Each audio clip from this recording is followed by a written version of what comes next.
श्री शिवाय नमस्तुभ्यम। नमस्कार दोस्तों, स्वागत है आप सभी का आपके अपने चैनल काव्य कीर्ति में। दोस्तों, महादेव की कृपा आपके और आपके समस्त परिवार के ऊपर सर्वदा सर्वदा बनी रहे। दोस्तों, आज मैं बात करूंगी मकर संक्रांति कब है, 14 या 15 को, इसकी सही तिथि और इस दिन क्या ऐसे कार्य करते हैं जिससे जीवन में चल रही सभी समस्याएं दूर हो। मकर संक्रांति हिंदू धर्म का एक महत्वपूर्ण पर्व माना जाता है। इस दिन गंगा स्नान दान का विशेष महत्व है। यह त्यौहार जनवरी माह के 14वें या 15वें दिन ही पड़ता है, यानी अंग्रेजी कैलेंडर के अनुसार मकर संक्रांति का पर्व 14 या 15 जनवरी को मनाया जाता है। देश भर में इस त्यौहार को कई अलग अलग नामों से जाना जाता है। हालांकि इसके विपरीत यह त्यौहार चंद्रमा के विभिन्न स्थितियों के आधार पर मनाए जाने वाले अन्य हिंदू त्योहारों में से एक है। चंद्र कैलेंडर के बजाय सौर कैलेंडर के अनुसार गणना की जाती है। इस दिन से दिन बड़े होने लगते हैं जबकि रातें छोटी होने लगती हैं। यह पर्व एक संक्रांति का पर्व है। इस दिन दिन और रात बराबर होने से बसंत ऋतु का आगमन शुरू हो जाता है। मकर संक्रांति को लेकर इस बार लोगों के मन में असमंजस की स्थिति पैदा हो गई है। यह 14 या 15 जनवरी को होगा। आइए जानते हैं इस साल 2024 में मकर संक्रांति कब मनाई जाएगी। 34 वेदों के और पंचांग के अनुसार 15 जनवरी को मकर संक्रांति का पर्व मनाया जाएगा।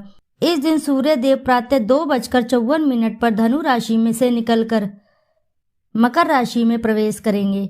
इस अवसर पर शुभ मुहूर्त इस तरह से रहेगा। मकर संक्रांति का पुण्य काल सुबह 7:15 से शाम को 6:21 तक रहेगा। मकर संक्रांति का महापुण्य काल रहेगा सुबह 7:15 से सुबह 9:06 तक रहेगा।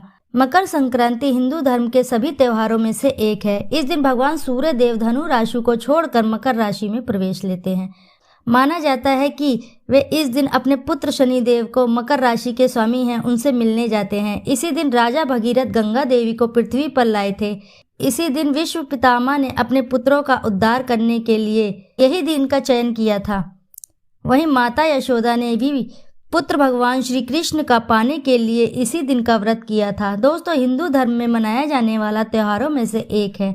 इस दिन भगवान सूर्य देव की पूजा की जाती है। इनकी पूजा का महत्व दिया जाता है। मकर संक्रांति के दिन हमारे हिंदू शास्त्र में बताया जाता है इस दिन दान अवश्य ही करना चाहिए और किसी भी पवित्र नदी में स्नान करना अत्यंत आवश्यक माना जाता है। जितनी भी आपकी क्षमता हो, क्षमता के अनुसार दान से बहुत ही पुण्य की प्राप्ति होती है।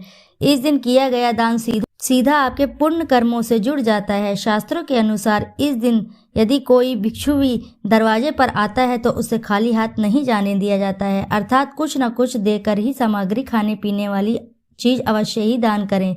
इसी दिन दान करने से भगवान सूर्य देव और शनि देव की कृपा प्राप्त होती है। ऐसी भी कई चीजें हैं कि मकर संक्रांति के दिन क्या दान करें, क्या ना करें, हम आपको इस वीडियो में बताएंगे। दोस्तों, आगे बढ़ने से पहले यदि आपसे रिक्वेस्ट है कि यदि वीडियो अच्छी लगी है तो वीडियो को जरूर लाइक करें और साथ ही चैनल को सब्सक्राइब करें और अपनी सच्ची श्रद्धा से एक बार जरूर कमेंट में लिख दें, ओम सूर्य देवाय नमः। दोस्तों, शास्त्रों में बताया गया है कि इस दिन सुबह होते ही स्नान कर लेना चाहिए। शास्त्रों में बताया गया है अगर ऐसा करता है जो व्यक्ति, उसे 10,000 गोदान का फल प्राप्त होता है। इस दिन जितनी आपकी क्षमता हो, क्षमता के अनुसार ऊनी कपड़े, तिल से बने गुड़ आदि खाद्य पदार्थ, खिचड़ी का सामान का दान अवश्य ही करना चाहिए। दोस्तों, यह पर्व विभिन्न राज्यों में अलग अलग नाम से जाना जाता है अथवा मनाया जाता है। उत्तर प्रदेश में इसे खिचड़ी नामक त्योहार के नाम से जाना जाता है। इस त्योहार पर विशेष तौर पर खिचड़ी प्रत्येक हिंदू धर्म के घर में बनाई जाती है।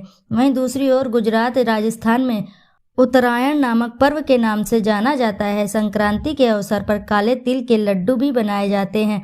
दोस्तों, संक्रांति के दिन काले तिल और गुड़ से बने व्यंजन दान करने से सीधा संबंध सूर्य और शनि देव से है। काले तिल शनि से और गुड़ सूर्य देव से जुड़ा हुआ है। मकर संक्रांति के दिन काले तिल और गुड़ दान करने से सूर्य देव और शनि देव दोनों की ही कृपा प्राप्त होती है। जीवन में सफलता, उन्नति पाने के लिए दान करना अति आवश्यक होता है। संक्रांति के दिन तिल और गुड़ खाने से घर में सुख समृद्धि आती है। इस दिन देशी घी और ऊनी वस्त्र दान करने से मोक्ष की प्राप्ति होती है। सूर्य देव धनु राशि को छोड़कर मकर राशि में प्रवेश लेते हैं, इसलिए इसे मकर राशि कहा जाता है। दोस्तों, कोई भी कार्य करा जाता है तो वह शुभ मुहूर्त में ही किया जाता है। कोई भी कार्य शुभ मुहूर्त में करा जाए तो अति फलदायी होता है। मकर संक्रांति के शुरुआती 6 घंटे के अंदर किया गया दान पुण्य ही बहुत ही फलदायी होता है। तो इस दिन सूर्योदय के बाद खिचड़ी आदि और तिल से बने लड्डू सूर्य देव को अर्पित करें और बाद में दान करें। शास्त्रों के अनुसार इस दिन किया गया दान 100 गुना फलदायी होता है। मकर संक्रांति के 1 माह तक सूर्य देव मकर संक्रांति में ही रहते हैं। शनि न्याय के देवता माने जाते हैं। तिल दान का यही महत्व है कि पिछले जन्म के पाप कर्मों को अपराशित करना है तो गरीबों में तिल से बने लड्डू का दान अवश्य ही करें। इससे राहु केतु की भी पीड़ा नष्ट हो जाती है। गुड़ के मिश्रित दान से और सूर्य मंगल दोष नष्ट हो जाते हैं। मकर संक्रांति के दिन जैसे दाल, चावल, गेहूं, बाजरा, अनाज दान करने का महत्व दिया गया है। शास्त्रों में बताया गया है कि जो व्यक्ति निर्धन को दान देता है उसके घर में किसी भी चीज की कमी नहीं आती है। कभी भी उस व्यक्ति की दुर्घटना से मृत्यु नहीं होती है और दुर्घटनाग्रस्त परिस्थितियों से उसके परिवार की रक्षा होती है, अर्थात उसके घर में किसी की सड़क द्वारा मृत्यु नहीं होती है या कोई हादसा नहीं होता है।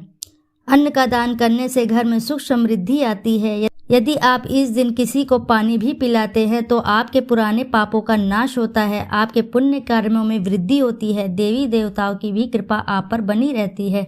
मकर संक्रांति पर दीप दान करने का बहुत ही महत्व है। यह भी बहुत फलदायी होता है। मंदिरों में भी दीपदान अवश्य ही जलाएं। सोने का दान करने से आपके आयु में वृद्धि होती है। आप इसी प्रकार का दान जरूर करें। अपने जीवन को सुखमय बनाने हेतु मंदिरों में भी दीप अवश्य जलाएं। सोने का दान करने से आपके आयु में वृद्धि होती है। आप इसी प्रकार का दान जरूर करें, अपने जीवन को सुखमय बनाएं। तो दोस्तों, आशा है कि जानकारी से लाभ ही अवश्य ही प्राप्त होगा। यदि जानकारी आपको अच्छी लगी है तो वीडियो को ज़रूर लाइक करें और साथ ही चैनल को सब्सक्राइब कर लें और एक बार अपनी सच्ची श्रद्धा से एक बार कमेंट में ज़रूर लिख दें, जय सूर्यदेव, जय शनि महाराज। दोस्तों, फिर मिलते हैं आपसे ऐसी ही किसी नई जानकारी के साथ। जब तक के लिए नमस्कार।